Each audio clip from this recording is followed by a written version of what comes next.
Hi dears, welcome back to our channel. എല്ലാവർക്കും പുതിയ വീഡിയോയിലോട്ട് സ്വാഗതം. അപ്പോൾ ഇന്ന് ചെയ്യുന്നത് സിമ്പിളായിട്ടുള്ളൊരു നെക്ലസ്സാണ്. അപ്പോൾ അതിന് സിംഗിൾ സ്റ്റോൺ കുന്തൻസ്, പിന്നെ metal tubes, golden colour beads, പിന്നെ ഒരു ഹുക്ക്, ജമ്പ് റിങ്, പിന്നെ ഗിയർ ലോക്ക്, ഗിയർ വയർ, ഇത്രയും മെറ്റീരിയൽസാണ് മെയിനായിട്ട് നമുക്ക് ആവശ്യമുള്ളത്. വേണമെങ്കിൽ നമുക്ക് ഇതും യൂസ് ചെയ്യാം. ഇത് ഗിയർ ലോക്ക് കാണാതിരിക്കാൻ വേണ്ടി നമ്മൾ യൂസ് ചെയ്യുന്നത്. അപ്പോൾ ഇത്രയേ ഉള്ളൂ. ഇനി നമുക്ക് എങ്ങനെയാണ് ചെയ്യേണ്ടത് നോക്കാം. അപ്പോൾ ആദ്യം തന്നെ ഗിയർ വയർ എടുക്കാം. അതിലോട്ട് ഈ ഏറ്റവും ബാക്കിൽ വരുന്നതാണ്. ഇത് നമുക്ക് ഇല്ലെങ്കിലും കുഴപ്പമൊന്നുമില്ല, പക്ഷേ ഉണ്ടെങ്കിൽ കുറച്ചൊരു ഫിനിഷിങ് ലുക്ക് ഉണ്ടാവും. നമ്മുടെ ഗിയർ ലോക്കൊന്നും കാണാതിരിക്കും. ഗിയർ ലോക്ക് ഇല്ലെങ്കിൽ കൂടി ഈ മെറ്റീരിയൽ ഉണ്ടെങ്കിൽ നമുക്ക് ഒരു മുത്തൊക്കെ കോർത്തിട്ട് ഇത് ക്ലോസ് ചെയ്ത് വെച്ചാലും നല്ല ഭംഗിയായിട്ട് ഇരുന്നോളും. അപ്പോൾ അതിന് ശേഷം നമുക്കൊരു ഗിയർ ലോക്ക് കോർക്കാം. ഗിയർ ലോക്ക് ഇടുക. അതിന് ശേഷം തിരിച്ച് ഈ ഗിയർ വയർ ഈ ഗിയർ ലോക്കിൻ്റെ ഉള്ളിൽ കൂടെ തന്നെ നമുക്ക് തിരിച്ചെടുക്കാം. അപ്പോൾ ഇതിൽ നമ്മൾ ഈ കവറിങ് ഇടുന്നത് കാരണം രണ്ട് ടൈപ്പിൽ ചെയ്യാം കേട്ടോ. ഒന്ന് ഇതുപോലെ ഹുക്ക് ജമ്പറിങ് കോർത്ത ശേഷം നമുക്ക് ലോക്ക് ചെയ്യാം ഗിയർ ലോക്ക്, അല്ലെങ്കിൽ അതില്ലാതെ തന്നെ ലോക്ക് ചെയ്യാം. അപ്പോൾ എങ്ങനെ കാണിച്ചു തരാം. ആദ്യം നമ്മൾ നോർമലായിട്ട് ചെയ്യുന്ന പോലെ ഇങ്ങനെ കോർത്തിട്ട് ഗിയർ ലോക്കിൻ്റെ ഉള്ളിൽ കൂടെ തന്നെ എടുത്തിട്ട് പ്ലെയർ വെച്ച് ഗിയർ ലോക്ക് ഒന്ന് പ്രസ് ചെയ്ത് ലോക്കാക്കി വെക്കാം. അത്രയും മതി, വേറെ പ്രത്യേകിച്ച് ഒന്നും ചെയ്യാനില്ല. അപ്പോൾ ഇവിടെ ഞാൻ ഈ കവറിങ് യൂസ് ചെയ്യുന്നത് കാരണം ഇതുപോലെ കോർത്തിട്ട് ചെയ്യേണ്ട ആവശ്യമില്ല. അപ്പോൾ കവറിങ് ഇല്ലെങ്കിൽ മാത്രം ഇങ്ങനെ ചെയ്താൽ മതി. അപ്പോൾ നമ്മൾ ആദ്യം കോർത്തു, ഇതിൻ്റെ എക്സ്ട്രാ വയർ നമ്മൾ ലോക്ക് ചെയ്ത് കഴിഞ്ഞ് കട്ട് ചെയ്ത് മാറ്റുക. അതിന് ശേഷം ഈ കവറിങ് മുകളിലോട്ട് കൊണ്ടുവന്നിട്ട് പ്രസ് ചെയ്ത് വെക്കുകയാണ് നോർമലായിട്ട് ചെയ്യേണ്ടത്. അപ്പോൾ ഇവിടെ ഓൾറെഡി ഞാൻ ഇങ്ങനെ കോർത്തത് കാരണം നമുക്കത് ഊരിയെടുത്തിട്ട് ഞാൻ കാണിച്ചു തരാം. അതിന് ശേഷം ഇതിലോട്ട് കോർത്താൽ മതി. അപ്പോൾ ഈ റിങ് ജസ്റ്റ് ഒന്ന് അകത്തിയിട്ട് നമുക്കത് ഊരിയെടുക്കാം കേട്ടോ. അത്രയേ ഉള്ളൂ. ശരിക്കും അതിൻ്റെ ആവശ്യമില്ല, പിന്നെ നമ്മൾ വാങ്ങിച്ചത് കാരണം ഞാനതിലിട്ട് കാണിക്കുന്നതേ ഉള്ളൂ. അപ്പോൾ ഇത് റിമൂവ് ചെയ്ത് മാറ്റിയ ശേഷം ഇത് മുകളിലോട്ട് കൊണ്ടുവന്ന് നമ്മൾ ഗിയർ ലോക്കിൻ്റെ മേലെ വെക്കുക. അതിന് ശേഷം ഇതൊന്ന് പ്രസ് ചെയ്താൽ മതി. അങ്ങനെ അമർത്തി വെച്ച് കഴിഞ്ഞാൽ തന്നെ അത് ടൈറ്റായി ഇരുന്നോളും. അല്ലെങ്കിൽ പ്ലെയർ വെച്ചിട്ടൊന്ന് പ്രസ് ചെയ്യുക. അതിന് ശേഷം അതിലോട്ട് ഹുക്ക് കോർത്താൽ മതി. അപ്പോൾ ഇതിൻ്റെ അറ്റത്ത് തന്നെ ചെറിയ ഹോളുണ്ട് നമുക്കിത് കോർക്കാനായിട്ട്. അപ്പോൾ അതിലോട്ട് കോർത്ത് വയ്ക്കാം. അപ്പോൾ ഇത്രയേ ഉള്ളൂ. നമ്മൾ സാധാരണ ഇത് യൂസ് ചെയ്യാറൊന്നുമില്ല, പക്ഷേ ഈ റെഡിമെയ്ഡ് വാങ്ങിക്കുന്ന മാലകളിലൊക്കെ ഇതുണ്ടാവാറുണ്ട്. കാരണം അതിൽ ഗിയർ ലോക്കിൻ്റെ ആവശ്യമില്ല. ഇതുണ്ടെന്ന് പറഞ്ഞാൽ നമുക്ക് അതിൻ്റെ ഉള്ളിൽ അത് മാലയുടെയൊക്കെ അവസാനം വേറെ ടൈപ്പ് ലോക്കൊക്കെ യൂസ് ചെയ്യുമ്പോൾ നമുക്ക് ഇത് ഇട്ട് കഴിഞ്ഞാൽ കുറച്ച് നല്ല യൂസ്ഫുൾ ആയിരിക്കും. അത് ഉണ്ടാക്കാൻ ഈസിയാണ്. മറ്റേതൊക്കെ മുത്തൊക്കെ കെട്ടി വെച്ചിട്ടൊക്കെ നമ്മൾ ലാസ്റ്റ് ലോക്ക് ചെയ്യേണ്ടി വരും. ഇതാകുമ്പോൾ വേറൊന്നുമില്ല, വെറുതെ ഒന്ന് എന്തെങ്കിലും ഇട്ടിട്ട് വെറുതെ കെട്ടിട്ട് ലോക്ക് ചെയ്തിട്ട് ഇതിട്ടാലും ഊരി വരാതെ നന്നായി ഭംഗിയായിട്ട് ഇരുന്നോളും. അപ്പോൾ ഇത്രയേ ഉള്ളൂ ഹുക്ക് കോർക്കാൻ. ബാക്കി ഇനി കോർക്കലൊക്കെ സിമ്പിളാണ്, പെട്ടെന്ന് തീരും. അപ്പോൾ നമ്മൾ ഇതിലോട്ട് കോർക്കാൻ പോകുന്നത് ഗോൾഡൻ കളർ ഒരു മുത്ത്, ഒരു ട്യൂബ്, പിന്നെ ഗോൾഡൻ കളർ മുത്ത്, അങ്ങനെ ഓർഡറിലാണ്. അപ്പോൾ ഒരു മുത്ത്, ഒരു ട്യൂബ്, ഒരു മുത്ത് ഞാൻ കോർത്തിട്ടുണ്ട്.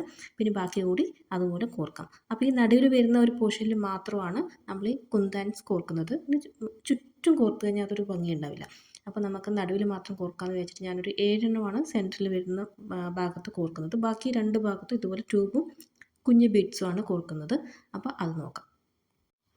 ഇതിപ്പോൾ ലെങ്ത്ത് ഞാൻ കറക്റ്റ് നെക്ലസിൻ്റെ നെക്കിൽ ചേർന്നിരിക്കുന്ന പോലെ ആ ഒരു ലെങ്ത്തിലാണ് എടുത്തിരിക്കുന്നത് ഗിയർ വയർ. നിങ്ങൾക്ക് കൂടുതൽ ലെങ്ത്ത് വേണമെങ്കിൽ അത്രയും കൂടുതൽ ലെങ്ത്ത് എടുക്കുമ്പോൾ തന്നെ ഗിയർ വയർ കട്ട് ചെയ്തെടുത്താൽ മതി. ഇപ്പോൾ ഗിയർ വയർ തന്നെ വേണമെന്നില്ല, നൂല് ഏത് ടൈപ്പ് നൂല് വേണമെങ്കിലും ഉപയോഗിക്കാം. ഞാൻ എൻ്റെ കയ്യിൽ ഏതാണോ ഉള്ളത് അത് വെച്ചിട്ടായിരിക്കും ഞാൻ നിങ്ങൾക്ക് ചെയ്ത് കാണിക്കുന്നത്. അപ്പം നിങ്ങൾക്ക് ഉണ്ടാക്കാനുള്ള താല്പര്യം ഉണ്ട് പറഞ്ഞാൽ വീട്ടിലുള്ള എന്ത് സാധനം വേണമെങ്കിലും ഉപയോഗിക്കാം. ഈവൻ ഈ അരിയൊക്കെ വാങ്ങിക്കുന്ന സെഞ്ചി ഉണ്ടാവുമല്ലോ, അതായത് നമ്മൾ 5 കിലോൻ്റെയും 10 കിലോൻ്റെയൊക്കെ അരി ഒന്നായി വാങ്ങിക്കുമ്പോൾ അത് സീൽ ചെയ്തിട്ടുണ്ടാവും ത്രെഡ് വെച്ചിട്ട് ഏറ്റവും മേലെ. നമ്മളത് കട്ട് ചെയ്തിട്ട് വലിച്ചെടുത്ത് കഴിഞ്ഞാൽ അത് കട്ടാവാതെ കിട്ടും. അത് നല്ല സ്ട്രോങ് ആയിട്ടുള്ളൊരു ത്രെഡാണ് മാലയൊക്കെ കോർക്കാൻ. ഞാൻ അത് യൂസ് ചെയ്യാറുണ്ട്. അങ്ങനെ നമ്മുടെ വീട്ടിൽ എന്തൊക്കെയാണോ കിട്ടുന്നത് അത് വെച്ചിട്ടൊക്കെ ചെയ്യാം. ഉണ്ടാക്കാനുള്ള ഒരു താല്പര്യം മാത്രമേ വേണ്ടുള്ളൂ. താല്പര്യം ഉണ്ട് പറഞ്ഞാൽ നമുക്ക് ആവശ്യമുള്ള സാധനങ്ങളൊക്കെ എവിടെ നിന്നെങ്കിലൊക്കെ എങ്ങനെയൊക്കെ കിട്ടിക്കോളും. അപ്പോൾ പറഞ്ഞു വന്നത് എന്താണെന്ന് പറഞ്ഞാൽ നമ്മളിങ്ങനെ ട്യൂബ് കോർത്തു, അതിന് കുന്താൻ ഒരെണ്ണം കോർത്തു. അതിനുശേഷം വീണ്ടും ചെറിയ ഗോൾഡൻ ബീഡ്സ് ഓരോന്ന് കോർക്കുമ്പോഴും ഒരു മുത്ത് കോർക്കുക. ആ മുത്തില്ലെങ്കിൽ അവിടെ ഒരു ഭംഗി കുറവാണ്. അപ്പോൾ നമ്മൾ എന്ത് ചെയ്യണമെങ്കിലും ഇടയിൽ ഓരോ കുഞ്ഞു കുഞ്ഞു മുത്തൊക്കെ കോർത്ത് കൊടുക്കുന്നതായിരിക്കും കാണാൻ ഭംഗി ഉണ്ടാവുക.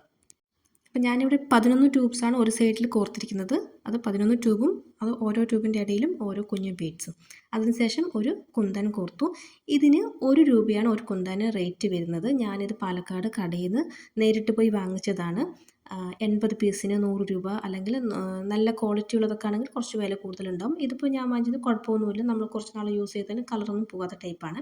അപ്പോൾ ഈ ഷോപ്പ് എവിടെയാണെന്ന് നിറയെ പേര് ചോദിക്കാറുണ്ട്. ഞാൻ പറഞ്ഞ് മതിയായതാണ്, എങ്കിലും ഞാൻ പറയാം.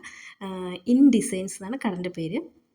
പാലക്കാട് ഗവൺമെൻറ് ആയുർവേദ ഹോസ്പിറ്റലിൻ്റെ ഓപ്പോസിറ്റായിട്ടാണ് ഈ കട വരിക കേട്ടോ. അപ്പോൾ വേണ്ടവർക്ക് അവിടെ പോയി നേരിട്ട് വാങ്ങിക്കാം. ഇത് പ്രൊമോഷൻ വീഡിയോ ഒന്നും അല്ല, എന്നാലും ഞാൻ പറഞ്ഞതാണ്. കാരണം മെറ്റീരിയൽസ് എവിടുന്നാണ് വാങ്ങിക്കുകയെന്ന് നിറയെ പേര് ചോദിക്കാറുണ്ട്. ഞാൻ എല്ലാവർക്കും പേഴ്സണലി എല്ലാവർക്കും കമൻറ്റിൽ ഞാൻ റിപ്ലൈ കൊടുക്കാറുണ്ട്. പക്ഷേ വീണ്ടും അടുത്ത വീഡിയോയിൽ അടുത്ത ആൾ വന്ന് ചോദിക്കും. കാരണം ഇവർ എല്ലാ വീഡിയോയും കാണുന്നവരായിരിക്കണമെന്നില്ലല്ലോ. അതുകൊണ്ടാണ് ഞാൻ ഇത് പറഞ്ഞത്. അപ്പോൾ ഈ കുന്താൻസ് നമുക്ക് ഓൺലൈനിൽ കിട്ടാനും ബുദ്ധിമുട്ടാണ്. അധികം ഈ ഫ്ലിപ്കാർട്ടിൽ, ആമസോണിൽ അങ്ങനെയൊന്നും ഇല്ല. പിന്നെ മെറ്റീരിയൽസ് മാത്രമായിട്ട് ഓൺലൈനിൽ വിൽക്കുന്ന ആൾക്കാരേൽ ഉണ്ടാവുമായിരിക്കും ഷോപ്പിലൊക്കെ. അല്ലാതെ ഞാനിത് നേരിട്ട് കടയിൽ പോയി വാങ്ങിച്ചതാണ് കേട്ടോ. അപ്പോൾ നല്ല സാധനമാണ്. നമുക്കിത് വെച്ചിട്ട് കുറേ ഡിസൈൻസൊക്കെ ഉണ്ടാക്കാം.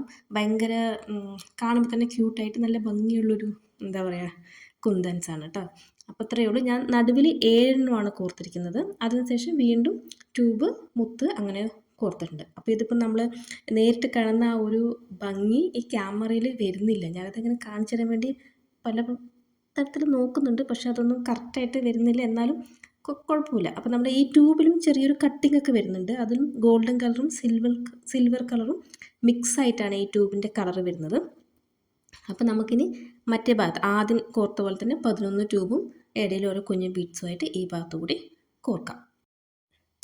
ഓക്കെ, അപ്പം നമ്മളിവിടെ എല്ലാം മൊത്തം കോർത്ത് കഴിഞ്ഞു. ഇനി ഹുക്ക് കോർക്കാനുള്ള ജമ്പറിങ് കൂടി ലാസ്റ്റ് കോർക്കണം. അപ്പോൾ അതിന് വേണ്ടി നമ്മൾ ആദ്യം ചെയ്ത പോലെ തന്നെ ആ ഒരു കവറിങ് ഇടുക. അതിനുശേഷം ഗിയർ ലോക്ക് ഇട്ടിട്ട് ഹുക്ക് കോർത്ത് നമുക്കത് ഫിനിഷ് ചെയ്ത് വെക്കാം. അത്രയേ ഉള്ളൂ. അപ്പോൾ മാല നല്ല ഭംഗിയുള്ളതാണ്, ക്യൂട്ടായിട്ടുള്ളതാണ്, ഈസി ആയിട്ട് ചെയ്യാൻ പറ്റുന്നതാണ്. ഒരുപാട് മെറ്റീരിയൽസ് ഒന്നും ആവശ്യമില്ല. അപ്പോൾ എല്ലാവരും ട്രൈ ചെയ്ത് നോക്കുക. അപ്പോൾ ഇഷ്ടമായെങ്കിൽ ലൈക്ക് ചെയ്യുക, കമൻസ് എല്ലാം എഴുതി അറിയിക്കണം. അപ്പോൾ ചാനൽ സബ്സ്ക്രൈബ് ചെയ്യാത്തവരുണ്ടെങ്കിൽ സബ്സ്ക്രൈബ് ചെയ്ത് സപ്പോർട്ട് ചെയ്യാം. അപ്പോൾ അടുത്ത വീഡിയോ ആയിട്ട് വരുന്നത് എല്ലാവർക്കും ബൈ. Thank you.